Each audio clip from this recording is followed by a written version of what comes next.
Hey, welcome everybody to today's webinar on finding momentum and unlocking the keys of healthy growth again. We are so glad that you're joining us for today's conversation. Whatever you call it, whether it's mission, vision, direction, whatever it might be, many churches are saying they've kind of lost what centered them on reaching new people and really created a catalyst for healthy growth in the past. We're hearing this come out in things pastors are telling us, like we feel like we're just sometimes rowing aimlessly or just drifting right now. Sunday's always coming, but we haven't taken the time to slow down and create a strategic path forward for the future. Sometimes they say our staff no longer have a clear why for what they do. Well, today we're going to help you find the path back towards momentum and healthy growth again. But before we go into that, I wanted to introduce today's panelist. First up is Tony Morgan. Tony is the founder and lead strategist here at the Unstuck Group. He started the Unstuck Group back in 2009, and we have served nearly 600 churches. Tony, I looked the other day, we were at 590 churches on our list throughout the U.S. and several other countries, which is awesome. So welcome, Tony. Yeah, it's good to be with you. It's hard to believe it's been that many churches too, and what feels like just a short time. So I'm glad to be with you all today as well. And you're right, Sean. I mean, I'm just hearing lots of conversations with churches that are confused about what to do in this season. They're admitting that they've lost some momentum. That word stuck continues to come up.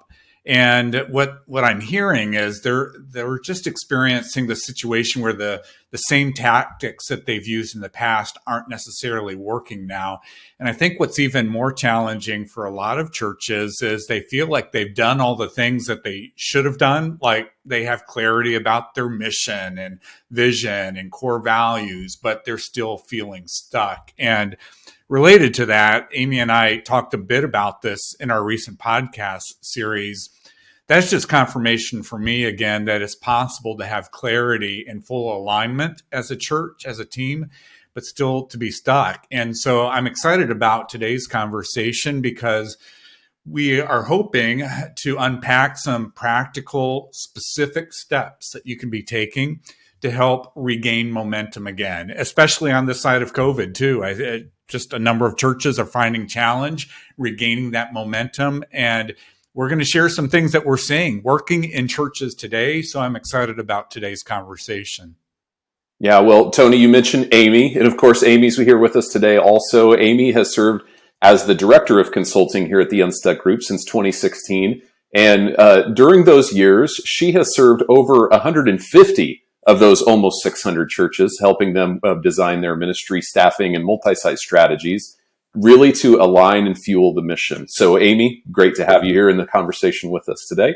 Yeah, I'm really glad to be here. And I love this topic. It made me think about a time when the church that I was on staff at, when we stalled out. We had only grown about 1% year over year. And that was after years of double-digit growth for our church. But when I was thinking about it, we didn't just drift back to that place of health. We had to actually choose some specific strategies to pull us out of that slump that we were in. In fact, it triggered a 4-month kind of focus at our church to get back to our mission. It wasn't that, our growth had stalled and reaching people hadn't stalled in our hearts, but in the body of Christ at our church, we really just weren't inviting people to church anymore. It took us a while to figure out why that was. But man, we spent a whole month at our church helping them remember, the purpose of the church. We spent another month just on what it means to look like Jesus. We spent another month helping people in our church notice the ones, the 99 versus the one that were in their lives.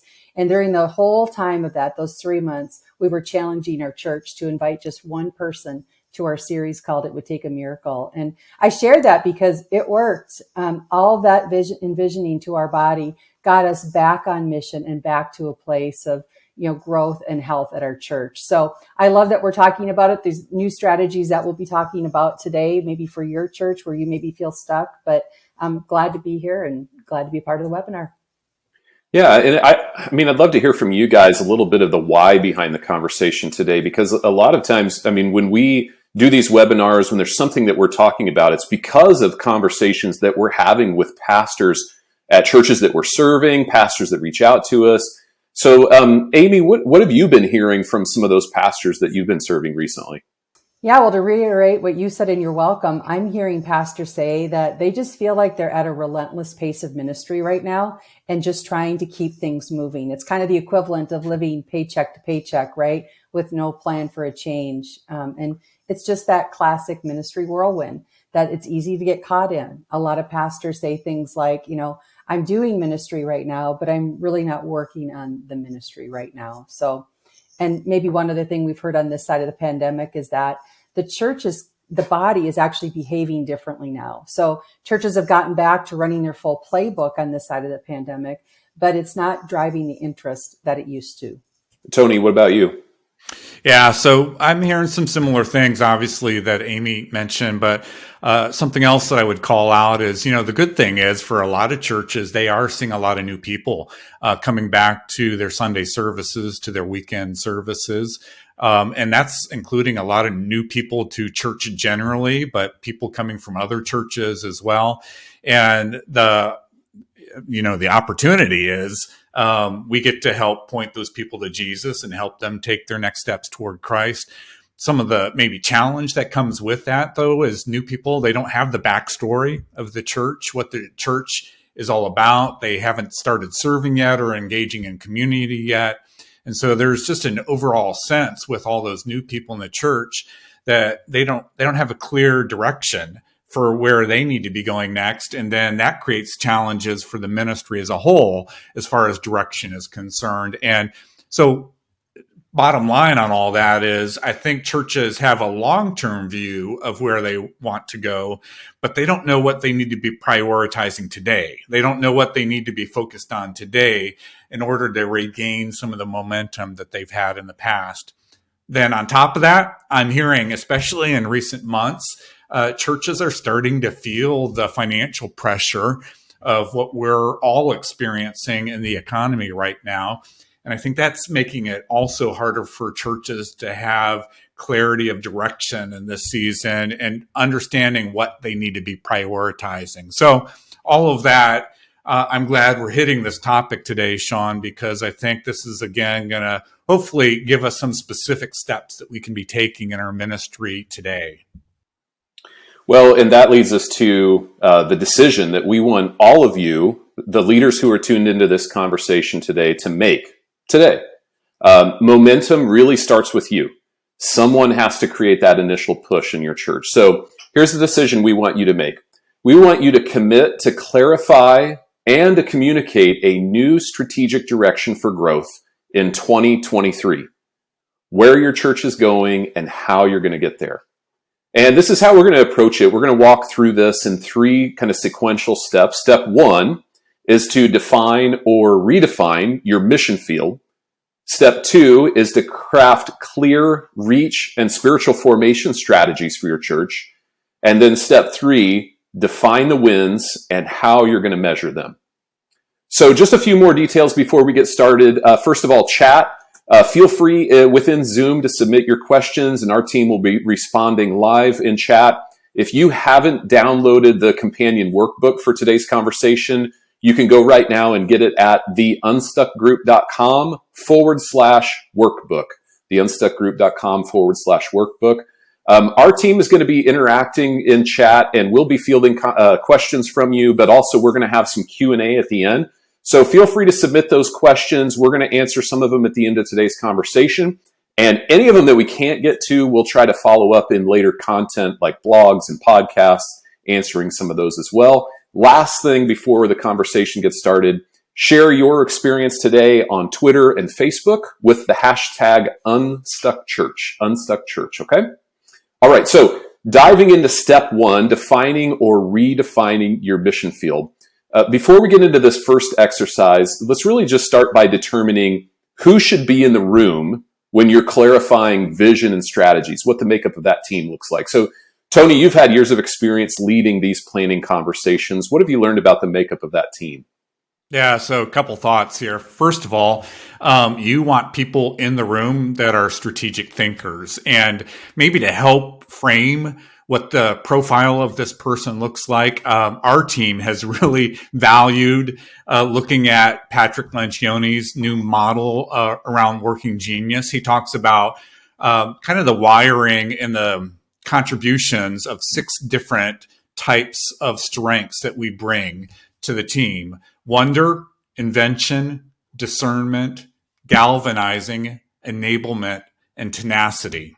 And I would say for these strategic planning conversations, you want the people in the room that can bring the wonder, the invention, and the discernment primarily for these planning conversations.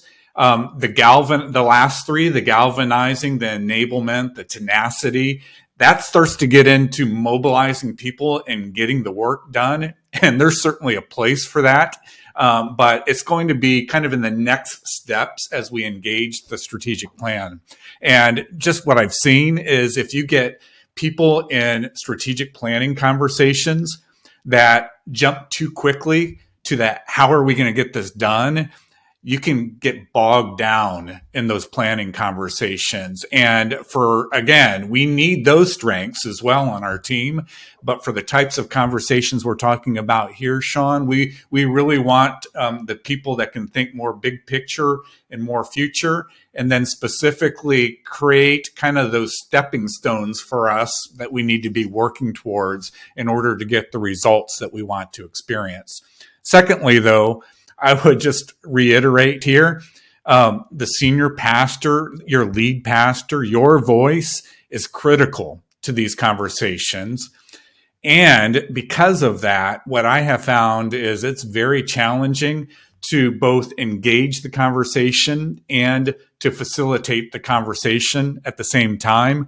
I've experienced this when I have kind of the responsibility of making sure that we're moving forward with the agenda and that everybody's participating. I have found that I don't engage at the same level, and that's not helpful for me, and it's not helpful for my team either if my voice isn't involved in those conversations. And I would just say senior pastors, and I would include executive pastors here as well. You're going to need somebody else to facilitate the types of conversations and exercises we're talking about today, so that you have the opportunity to fully contribute your voice to these key discussions. Okay, so if a church is clear on who should be in the conversation, how does a church define or really redefine its mission field, and why is that so relevant today? Yeah, so let me first begin with just the conversation around mission field. I prefer that language mainly because it really helps us kind of reframe how we look at our role in ministry. And there's certainly a pastoral aspect to what we do leading the church. But I would argue that's more for the people that are already connected in our congregations. What we need to be thinking about, and part of what God's called us to do, is our responsibility and our role as missionary as well in the communities where God has placed our church. And so by thinking of ourselves as missionaries and the people we're trying to reach living in our mission field, I think it helps to reframe how we approach this conversation in a healthier way. And with that, this is the natural tendency I've seen every team I've engaged with when it comes to kind of clarifying our mission field and who specifically we're trying to reach in the mission field. And it comes down to this, and I hope you would all agree with this. We want everyone to experience the transformation that Jesus has made in our lives. We want everyone to experience that forgiveness, purpose, the hope for the future, all of those things that God has done for us by sending Jesus to die on the cross for us. We want everybody to experience that. However, this sounds a little bit counterintuitive. What we've seen is that churches that try to reach everyone, and then because of that, try to do a little bit of everything that they can to reach every single person in their communities, the impact of their ministry tends to be very small compared to the churches that really get focused on a specific person within their community that they're trying to reach. And then they align all of their ministry strategies, including Sunday mornings, with that person in mind. And so here's a chart that I want to share. We call this our mission field chart. And it's really just, it's giving us a picture. In fact, if any one of us were to open up our camera app on our phone, we would get this box that would help us kind of focus on the person that we're trying to take the picture of. We use this as a visual to illustrate there's this broader mission field that is a reflection of the community where God has placed our church. But within that mission field, we want to focus on a specific person. And when we engage this exercise with churches, we encourage them to think about a specific age range, spiritual condition, and a life stage of the person that they're trying to reach. And then where it's helpful, we encourage teams to think about other demographics. Could be related to socioeconomic status, could be related to education. There are a number of other demographic areas we could be looking at. But in essence, what we're trying to do is help teams get a focus on this person that they're trying to reach, because then we can start to talk about our reach strategies and our spiritual formation strategies to help that person take their next steps toward Christ. The challenge, of course, is that many churches, they don't go through this exercise. And what they start to do is they start to roll out ministry strategies, hoping and praying it's going to reach more people and it's going to help more people take steps towards Jesus. But just doing the strategies doesn't necessarily actually get the results that we're trying to get through the mission God's called us to. So before we move on, though, let me just share this, and it's kind of related to something I shared a moment ago for senior pastors. There are going to be a lot of opinions in the room as you begin to talk about the profile of the person that you want to reach. And the natural drift will always be towards trying to reach everyone. And because of that, you really do need a strong facilitator in the room with you to help guide and focus this conversation and the decision-making process that will be required. And this is especially for senior pastors and executive pastors. You can't be the person that's facilitating this conversation because, again, you need to be participating. Your voice is very important. But if you're trying to facilitate this, it will just tend to shut down the voices of others in the room. And that's not healthy for you or for your team. And honestly, it's a symptom of a culture of control rather than a culture of collaboration that I know many of you are wanting to create. And so it's, again, let's focus on who are we trying to reach in our mission field, because then that will help us begin to look at the strategies to engage that person and to help that person experience spiritual formation. Yeah. Tony, as you describe all of that, and just thinking of so many churches that we've worked with where that conversation has been so pivotal for them, of redefining the mission field and thinking about themselves positioned as missionaries in their community. So good. Amy, what are some of the other essentials that you see for churches as far as how they clearly identify their mission field? Yeah, well, I love that concept of being a missionary, because being a missionary, you look at where God has placed your church, and then you need to understand what's the makeup of the people around our church. You know, I find church leaders often know what their church looks like, but they may not actually reflect what the community looks like. So as a part of the Unstuck process, we always provide detailed demographic reports that we look through together to understand who really are the people that God has placed around your church within a 20-minute drive time. And I don't know, Tony, if you find this, but I find it's often very surprising for church leaders to see that objective information, because they may have been in the community for years, but communities have been changing rapidly these past 4 or 5 years. Mm-hmm. So clearly understanding who is in your community helps have an effective mission field conversation. And then second, after that, after reviewing that and determining who you should be focusing on in those different demographic areas, Tony, that you just went through, we often encourage people to actually create a persona of that person that they are trying to reach. So we have churches think through, like, what are their names? Where do they work? Where do they hang out? Do they have kids? How old are they? Things like that, to really get inside the person we're trying to reach. And by the way, that's not like Saddleback Sam, Baptist Billy, Methodist Martha. We're talking relevant names. So for instance, if the demographics report shows that you have a highly diverse community, then it might actually be Jose and Sarah, right?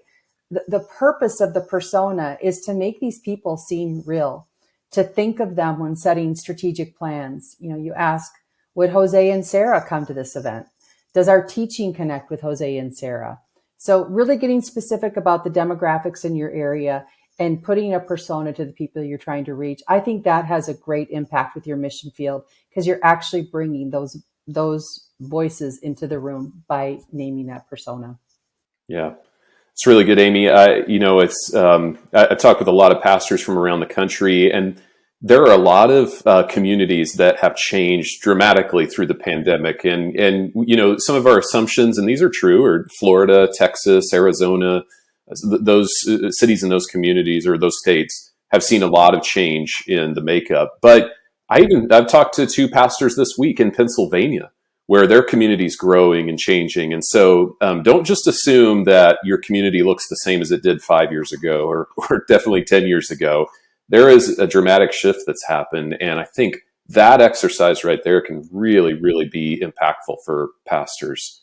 For all of you listening today, we're going to give you about the next 20 seconds or so. And what we'd like you to do is jot down the names of about 8 to 10 people who need to be a part of your strategic planning and mission field conversations. There's actually some space in the workbook if you've downloaded the workbook and printed that or have it on your computer to do this. But try to include enough diversity just to get a variety of perspectives. But 8 to 10 names of people who need to be a part of your strategic planning and mission field conversations. 20 seconds.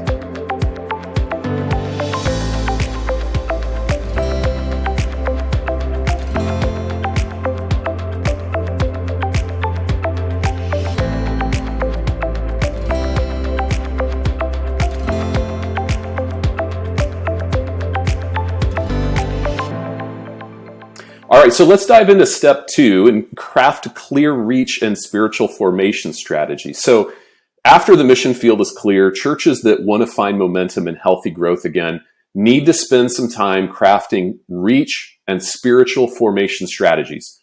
So Tony, where would you encourage churches to even start with that? Yeah, so why don't we just start by taking a look at this visual. We call this our reach and spiritual formation conversation, and there's not really a lot to it, and yet there's a lot to this. And the reason why we introduce this is too many times we found churches that kind of said we're trying to reach new people. We're very very focused on creating service experiences for new people to attend and connect to the church. We're about evangelism. We're about outreach. And we're so focused on that we're not as intentional necessarily on discipleship. On the other hand, we've worked with a number of churches that have said, we're not that seeker-sensitive church. We're not trying to design Sunday mornings to reach new people. We're really just trying to pour in to disciple people that are already connected to the faith and already connected to the church. And Sean, it's probably not a surprise. I haven't found a healthy church yet that's only focused on one side of this equation. And so when we engage with churches, we want to make sure they have both a reach strategy and a spiritual formation strategy. And you can see on the chart, there are these 2 key questions. On the reach side, the question is, how do we connect with and engage people who are outside the faith and outside the church? And then on the spiritual formation side, the key question is, how do we help people take their next steps toward Christ and follow Jesus? And we want to make sure that the churches that we're working with that are trying to accomplish the mission that God's called their church to, that are trying to pursue health, and then as a result of that health, experience momentum and growth, we want to make sure that they can answer both of those questions, that they have strategies to engage both sides of that ministry strategy equation, and that they are seeing the results from that as well. And the reason why I say that is because the win isn't just to have a reach strategy. So it's not just having strategies for evangelism, strategies for outreach. The win is actually connecting more new people to church and faith. And likewise, the win isn't to have a spiritual formation strategy, to be offering discipleship opportunities, spiritual education opportunities in our church groups, as an example. The win is to help people become more like Jesus. And so I share that because I've worked with a number of churches through the years. I asked them, do you have a reach strategy? Yes. And they start to list all the different things that they're doing, and sometimes including even Sunday morning worship to reach new people. And then I ask other churches too, do you really have a discipleship strategy for people? And they quickly respond with all the things that they're inviting people to do. But then the follow-up question, so are you actually reaching people, and are people becoming more like Jesus?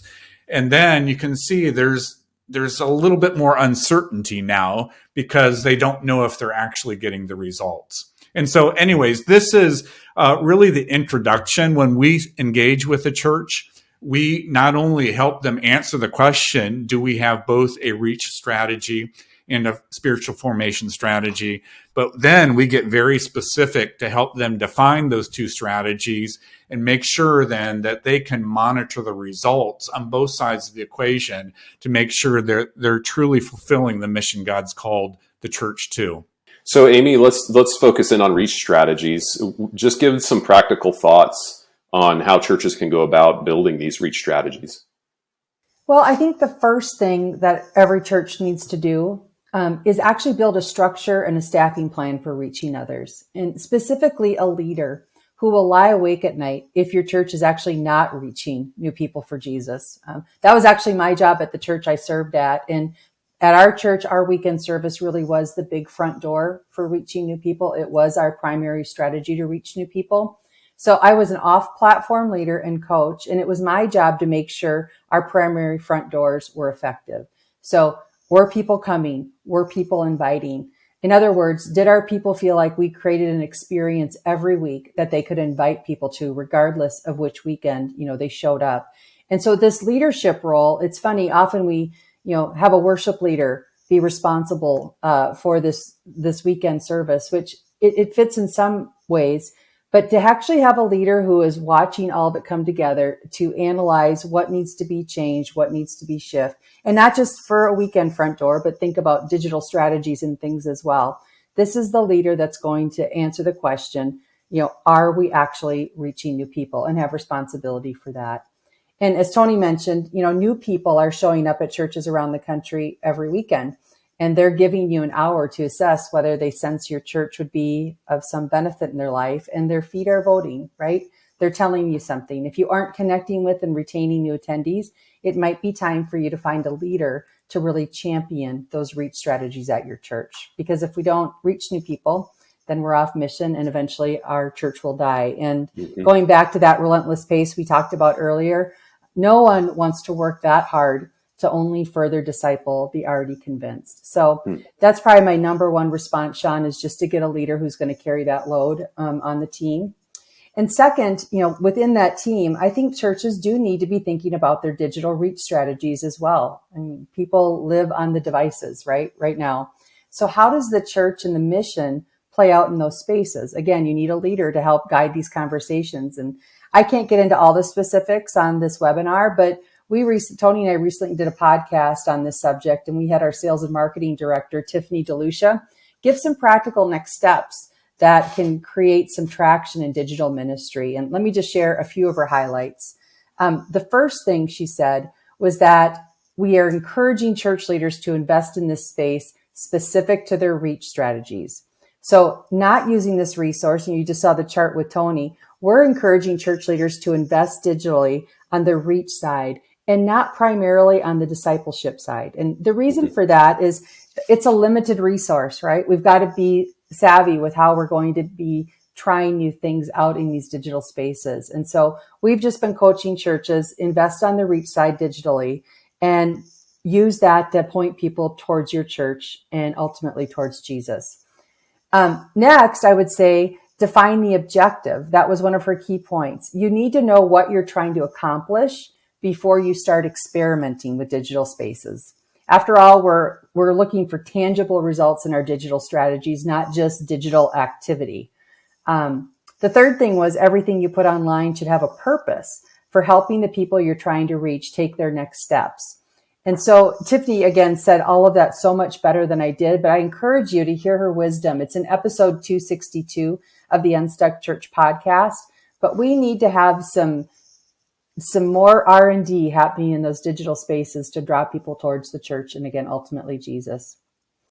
The last way churches can build a practical reach strategy is through relational evangelism. Sean, you and I compared notes a few months ago and confirmed 90% of people who started attending a church was because somebody invited them. And so our body, church bodies, we need to be envisioned on this. We need to be encouraged to build relationships with people outside the faith and outside of the church, and to serve them and to maybe have the opportunity at some point to actually invite them to church with us. So challenging your church body to do this, to become owners in the Great Commission, that can be a strong catalyst for reaching new people for Jesus.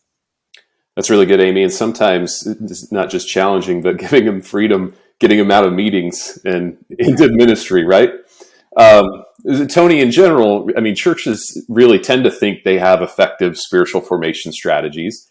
And if they're stronger in one of these areas, in reach or spiritual formation tends to be the one. So what do you say to churches that might be thinking that this is an area they really don't need to address or focus on, or it's an area that doesn't necessarily affect momentum and growth for their church? Yeah, well, I would argue it is still something we need to focus on. And it mainly goes back to the point I was making earlier. Are we really helping people become more like Jesus? Are we helping people follow Jesus? And if not, then I think we do have to reevaluate our spiritual formation strategies. And just because we've been doing things in the past a certain way doesn't necessarily mean it's going to help us get the results that we want to see in people's lives going forward. Related to that, I would say when I see churches and they give me the framework of their spiritual formation strategy, there tends to be, I think, an over-reliance on teaching environments. And not certainly, I'm a big believer in great biblical teaching, but when you over rely on that in every aspect of your spiritual formation strategy, we almost create consumers of Bible teaching rather than followers of Jesus. And so just making sure that there are ways for people to actually engage relationally with others, to use their spiritual gifts and so on. Related to spiritual gifts, this is another area where I think we can look at our spiritual formation strategy and just make sure, are we not only equipping people with knowledge, but are we helping people engage the mission as well? I mean, are we helping people actually be disciples of Jesus? It's ironic that you would ask the question, Sean, because my Bible reading and study right now is through 1 Corinthians again. And just this morning, I was reading Paul's writing an encouragement related to spiritual gifts. And in 1 Corinthians 14, Paul encouraged us to be eager to have special abilities that the Spirit gives us, and to see that those will strengthen the whole church. In other words, the reason why we have spiritual gifts is to strengthen the body of Christ, to engage the mission of the body of Christ with others. And so if we as the church are not encouraging that in people's lives, we're really denying them the encouragement from Scripture to leverage the gifting that God's put in each of us. So related to that, we need to be equipping people to actually do ministry. We need to be creating opportunities for them to engage in the work that the church is doing. And again, this is one of those areas where I think churches need to revisit this, because in many ways I see churches staffing to their ministries rather than mobilizing lay people, mobilizing volunteers to actually do the ministry of the church. So when we have a healthy spiritual formation strategy, the last aspect of that I would expect to see is We're encouraging people. We're allowing them to learn new things. We're allowing them to practice new things within the walls of the church. But hopefully, any spiritual formation strategy is then encouraging people to engage God's mission in their daily lives. And frankly, a lot of that, it kind of goes back to what Amy was just talking about, is life on life. It's the ministry that we get to do with our family members, our neighbors, our coworkers, our friends. We need to be encouraging people to actually live on mission for Jesus. And what I see many times when churches think about their spiritual formation or discipleship strategies, there's a lot of focus on worship, a lot of focus on teaching, groups and classes, and other things that we do in the church. But there's not a lot of focus on actually helping people follow Jesus and live out God's mission in their daily lives. And so that's kind of the last big thought I would share here is when we revisit our discipleship or spiritual formation strategies, that we make sure that there's an aspect of mobilization, that we're encouraging people to actually live on mission. Okay, so for everybody tuned in today, here's your chance to do some preliminary work on this. In your workbook, draw a star in the circle that you believe is hurting your church's health the most. So on that picture, draw a star on the circle you believe is hurting your church's health the most. And then jot down the first two things that came to mind as challenges that you need to strategically address in the spaces to the right. We'll give you about 20 seconds to do that. Go ahead.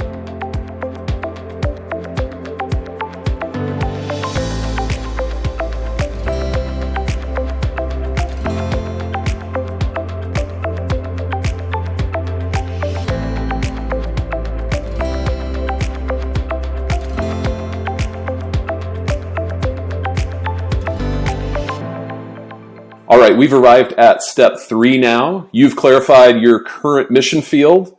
You've developed reach strategies and spiritual formation strategies. And now you need a way to know if your strategies are working or not, like Tony talked about earlier. We call it here at the Unstuck group a dashboard. So, Tony, can you talk us through what the dashboard is and how we use it? Yeah, so let me show you the framework that we use on this chart here. It's called a dashboard, but we're really focusing on the mission goals of our church. And you can see this dashboard's broken into 2 categories. It's the 2 categories that we just talked about, reach and spiritual formation. And we want to make sure that churches have some measurable goals that they can be tracking and monitoring in both of those categories. So you can see on the reach side, it's not only how we're engaging with people online and in our services, but also just looking at the bottom line numbers of, are we actually seeing people come to Christ? Are we seeing salvations and baptisms? Related to that, we have found, especially in this season, the churches that are experiencing momentum are seeing a lot of attraction of younger families in their churches. And because of that, we always want to prioritize when we're engaging with a church and talking about goals around reach, that we make sure we're monitoring the number of kids that we're engaging in our ministry as well, because that gives us a picture of whether or not we're reaching young families in our community. The second half then focused on the goals around spiritual formation. And here we're talking about all those next steps we would encourage people to take when it comes to discipleship. And so it's opportunities to serve, it's opportunities to connect into groups or spiritual formation classes, it's opportunities to step into leadership. And again, we're trying to get very specific about what are the things that we can measure that will help us give a sense of whether or not people are taking their next steps toward Christ. Now, let me say this as we look at this dashboard. It's not enough just to have the dashboard. You actually have to be monitoring, talking about what you're seeing, talking about the results that you're experiencing. And we encourage teams to do this on at least a monthly basis. But think about it this way. When you have a dashboard like this, you need to have a system to track these metrics. You need a system to report on and to kind of share the trends that you're seeing. And then let's call this you need a system to do something about the results system. In other words, you can't just look at it. You just can't look at the numbers and either say, we didn't hit the targets that we had, or we hit the targets, but we're not sure why. Your team, especially your ministry leadership team, needs to take a look at this dashboard on a regular basis. And if you're winning in these areas, figure out why you're winning so that you can continue to repeat that and build on that health that you're experiencing. And when you're not getting the results that you expected or were hoping and praying for, that you're doing something different in order to get to the results that you want to experience. And otherwise, you just have a dashboard and you're probably wasting a lot of time. And then that means you're wasting a lot of money if you don't act on what you're seeing in the results. And I've shared this story many times, but it's a clear illustration of what happens when you don't pay attention to the dashboard. I used to many years ago own I call them Audis. I know other people call them Audis, but I call it an Audi. It's a brand of vehicle, comes from Europe someplace. I don't know, but it's a great car. It's actually the favorite car I ever owned. But the problem, especially with these older Audis, is the check engine light would come on constantly. And so I became, kind of on a first name basis with my local mechanic, because very frequently I would have to take my Audi to the mechanic. My mechanic friend, he would work his magic. The check engine light would be off and I would be able to continue to drive my car. Well, again, after a number of times of doing this, the check engine light came on again. And I was just frustrated. In fact, to the point where I didn't want to deal with it. And so I went into the garage and I found a black piece of electrical tape and I just covered up the check engine light. I guess assuming that maybe the problem would take care of itself. And the end of the story. A few weeks later, I went to start my car. It would not start. And it got towed to my mechanic friend. And he said, this time, Mr. Morgan, it's going to be thousands and thousands of dollars for me to turn off the check engine light. But it's a silly story. It's a true story, which is sad and says a lot of things about my mechanical ability. But it's a great reminder, though. Dashboards and the warning signs on dashboards are not going to do us any good unless when we monitor the dashboard on a consistent basis and then we do something about it whenever we're seeing good news and when we're also seeing the challenging news, the results that we weren't expecting. We need to respond to what the dashboard is telling us. I do like that story. You're saying out of sight, out of mind doesn't work, right? It does not work. So, Amy, how does the dashboard work to really get everybody pulling in the same direction, everybody on the team? Yeah, maybe I'll explain it this way. If you've been around the Unstuck group for any amount of time, you've probably heard us talk about the strategic alignment pyramid. This is a tool, it's a visual that we use to help churches align all of the work and all of the people around the same goals. So pyramids, as you know, they are built from the bottom up. So at this foundational level, we just make sure we have clarity around what we believe, what our mission is, why we exist, and what we want the ministry to be producing so that our body of Christ is looking more like Jesus. But the directional level here is what the Unstuck planning process is all about. This is where we clarify where God is calling your church, what God-sized dreams are you pursuing over the next few years, and then we have the mission goals, which Tony was just talking about. That's where it fits in this pyramid. These mission goals, they define what success looks like for your next year in ministry. And relating back to the vital signs that Tony just showed, you decide in advance how many people you'll be reaching. You decide in advance, how many people are we going to add to our database? How many people are we going to see take next steps along our discipleship pathway? And so on. And these are the big mission goals that define what success looks like. And then after those decisions are made, then we ask, how will we accomplish these goals? And note that the how comes after defining what success looks like. And this is where we put our methods or our ministry strategies under the microscope. And then above there is our action level. And so this is where we take those mission goals and actually break them out by ministry. So for example, if you're trying to reach, 400 new people next year, you break it down by ministry. How many of those will be adults? How many of those will be students? How many of those will be kids? Or if you're trying to engage 200 new volunteer leaders at your church next year, you'd break that big mission goal down to the ministry level, right? So how many of those volunteer leaders would be in the groups area? How many of those would be in the serving area? How many in the student area? And if you're a multi-site church, first you have to break out those big mission goals by campus and then by ministry and so on. But this is the way that every ministry knows what success looks like, right? And again, this is the way you test your strategies. So if at the end of the year, you had a goal of reaching 400 people, if you've only reached 100 new people, then Tony, right, that warning light should come on, right? There's Right. something probably wrong with our strategy, your method, your how. And that's why we want to have the goal before the strategy, because you're testing your strategies to see if they're effective or not. And strategies, they should be changed from time to time if they're not accomplishing what you want them to accomplish. And at the very tippy top of the pyramid here, this is where we clarify what we personally have responsibility for.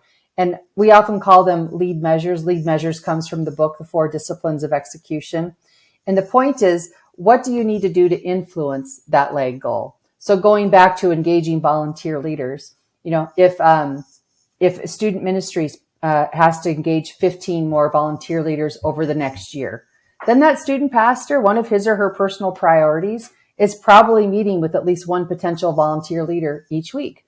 Because by doing that lead activity, it should influence the lag of 15. So it was a long answer, Sean, but I brought this tool out because you have the opportunity with the strategic alignment pyramid to rally the whole team around what success looks like and how their work really impacts those foundational and directional levels of the pyramid.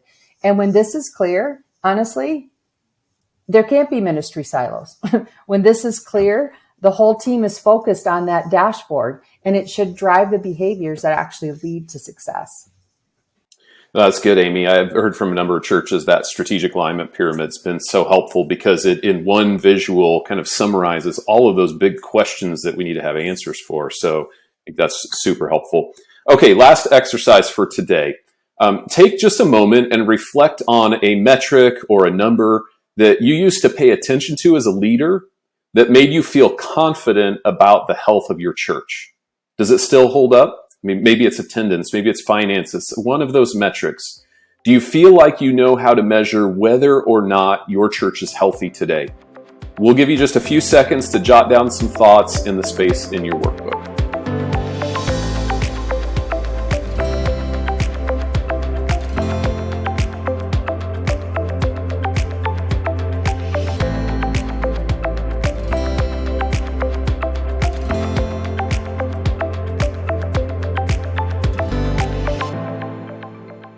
All right, Amy, we're going to move on to Q&A here in just a second, but any final thoughts on this topic before we do that? Now, I think we're giving you a good start here. Again, going back to where we started, building growth and momentum. Again, it takes some grit. It takes prayerful, strategic planning time. But there are a few other things to keep in mind. First, you need to make sure before you begin that you get a really clear perspective on where your church is at today, right? Your ministry strategies. Where are we healthy? Where are we stuck? What maybe feels unclear or what might be missing right now? And, ideally an outsider helps with this piece. They just tend to be a little bit more objective when facilitating that conversation. But second, after that, you also need to align your budget and your staffing structure to the strategies that you outline. Third, needs to be envisioned. I hammered that earlier, but you need to cast the vision to your staff and your congregation to align them towards this vision of where you believe you're going. And then you just need to implement the plan and lead change, right? That's one of the core values for our team is we want churches to get unstuck. And sometimes churches engage in this process and then they don't take action and it gets back to the relentless pace and the whirlwind. So you need to implement the plan and lead the change and make adjustments over time on what's working and not working. And lastly, as we said at the outset, recapturing ministry momentum and healthy growth, it is an uphill climb for courageous leaders. So we've learned to just make sure that we are bringers of hope and that we prescribe in increments when we're working with churches because we want to be the lead pastor's chief encourager as he or she works to bring back that momentum and health. Absolutely. Tony, what about you? Any final thoughts? Well, this is going to sound like super spiritual Pastor Tony, but you got to begin. You got to begin all of this with prayer. One of the aspects I love about our Unstuck process is at the very beginning of the process, we provide a 30-day prayer guide just to help teams kind of guide their prayers as they prepare for these types of conversations. And there's just no doubt about it. You can tell when teams have been prayed up before we were on site engaging with these conversations, because you can just sense it in the room. There's unity. There's an openness in their spirit.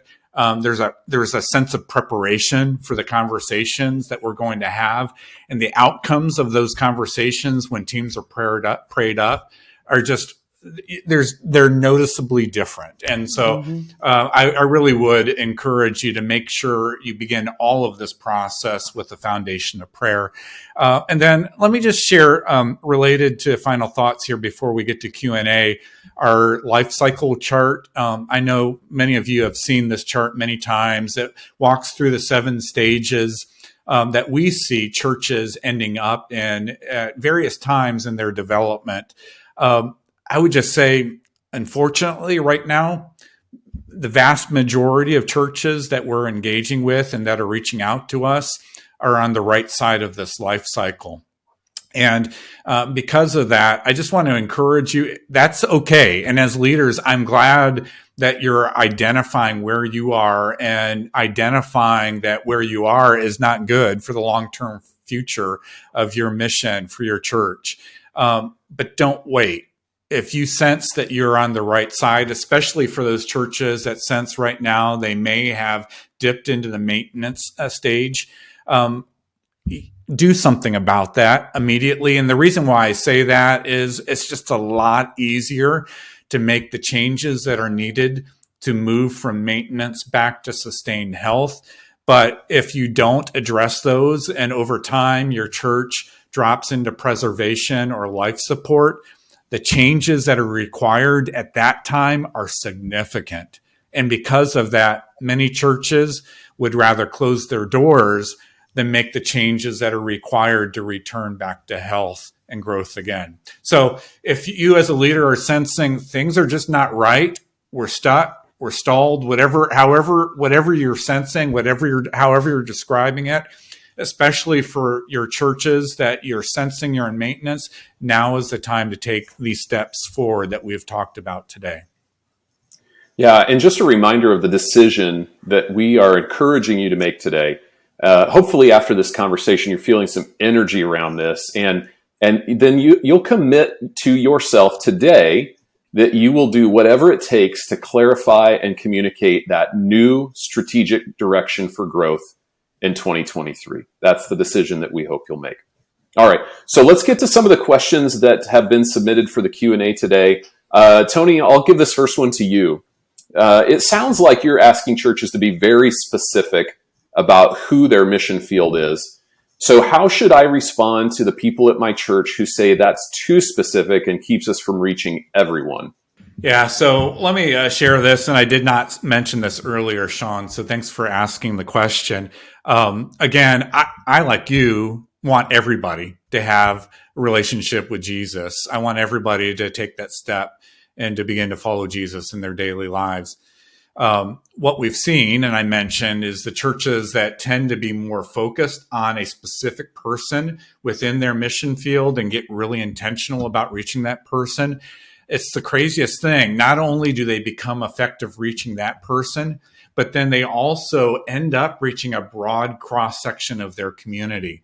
And so I would just encourage you when you're thinking about this to kind of recognize the difference between being intentional and focused and being exclusive. We're not trying to be exclusive in this conversation. We're just trying to be more intentional about who we're trying to reach. And the good news is if somebody comes to our church and begins to connect with their church and they don't necessarily look like the person that we said we were focused on reaching, we're still going to welcome them. We're still going to connect them. And what we've seen is usually churches that get this type of focus and intentionality do reach many different types of people in their community. And I would liken it to we've seen this from the early days of the church. In fact, Peter and Paul really modeled this for us. I mean, Peter was really focused on reaching Jews in Jerusalem. Paul, on the other hand, was focused on reaching Gentiles. Thankfully, otherwise I wouldn't be here today. So I'm glad he had that focus. But though they were focused on reaching different people in their mission fields, they certainly also wanted everyone to experience the transformation that Jesus brought to their lives. So there's a biblical foundation for this. I'm not trying to just give you marketing lingo. There's a biblical foundation for this type of focus. And I will just tell you from experience, the churches that we see bringing that type of focus end up reaching far more people for Jesus because of that. That's good. Tony, this one is related to mission field also. And we talked about this earlier, just kind of the changing demographics. Where's maybe the best place to find the demographic data about our community? Yeah. So when we engage with churches, we actually do some of this research for the churches that we're serving and provide custom demographic reports for those churches. But I will say, this is where Google is our friend. If you just Google your community and demographic information, there's going to be a slew of information out there. It's going to require some work to figure out what is actually recent data, what's going to help us take a look at recent trends in our community. But a lot of that information, because a lot of that obviously is coming from our government, is provided and it's out there free. And then again, for the churches that we engage with, we'll do some of that hard work for you and actually present a customized demographic report to help with that conversation. Good. Amy, this one's for you. I think you talked about this during that section about reach strategy specifically. What are some examples of digital strategy objectives? You talked about digital a little bit. So this question is examples of specific digital strategy objectives. Sure. Maybe an example would just be from a content marketing side of things. If you're clear about who's in your mission field and who you're trying to reach. Our pastors out there have done amazing teaching and have amazing content that's helpful, to parents and families and things like that. So a digital strategy might be creating a resource or some content that you can put out into the digital spaces that your people can then share with their friends and family. Again, it's maybe not about who Jesus is at this point, but it's creating a positive exposure about the resourcing that your church is bringing to it. It could be about parenting. We mentioned it could be about managing your money as the recession starts to hit. And again, it's not full of scripture and Jesus, but all truth is God's truth, but it's resourcing those.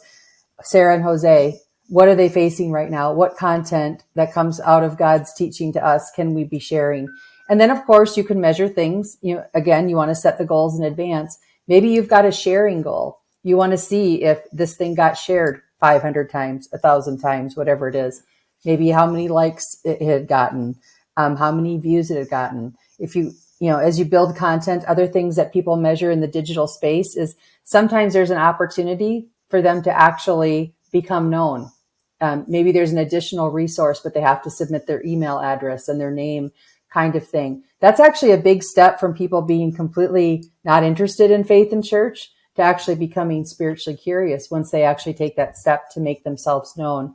So you have to think a little bit like a content marketer. And by the way, we're all consumers of this, users of this. We get marketed all the time, but we're trying to think in the digital space. How do we create positive exposures? How do we provide helpful information that meets the needs of those that we are trying to reach, and then measure the right things to test if that content or that strategy was actually helpful or not, and then try something else, fail forward if it didn't. Yeah, that's good. And again, goes back to the importance of defining the mission field, which you mentioned earlier, having that clearly defined first before you start to work on those strategy and objectives. Amy, I've got another one for you. I think this one is a good one for you. You mentioned having a leader for your reach strategies specifically. This question is, isn't it everyone's job to reach new people? You know what? It really is. And so, but I'm saying, who's the person who's going to lose sleep over it at night? Who's the owner? Like when I was over our weekend service, I didn't lead every aspect of the weekend, but it was my job to really watch it and evaluate it, think about it, observe things, and make it better and make it better. But having a leader there, just like a leader over your discipleship pathway, everyone's got to own discipleship responsibilities, but you need that captain, that person who is actually being the person to think it all the way through. Again, be bothered when people aren't taking next steps along their discipleship pathway. So it's just when everybody owns it, nobody owns it. And so someone's got to own it. I mean, it really is parallel, isn't it, to all of the examples we can see from the sports world, especially my lowly Cleveland Browns. I mean, everybody's responsible for winning the football game, but we still need someone that's guiding, that's helping to guide the strategy and making sure we're getting the results that we want, and who is really taking responsibility for all of that. And you alluded to it, Amy, but we need one leader over reach, but we also need that one leader over spiritual formation too, because if we just assume everybody has responsibility for that, we commonly don't see the results that we want to see in people's lives. Yeah, very good. All right, well, I want to say thank you to everybody for joining us today. It was so good to have you part of this conversation. We'll be sending out the replay of this event shortly within the next day or so. And so be looking for that if you'd like to watch this again or share it with somebody else on your team or in your church. If you have questions that didn't get answered today, you can always reach us by responding on social media, hashtag UnstuckChurch, or you can reach us at theunstuckgroup.com. We'll be back for another webinar at some point in the near future. You can join us on the Unstuck Church podcast if you'd like to as well. But we appreciate you joining us for today's conversation, and we'll see you soon.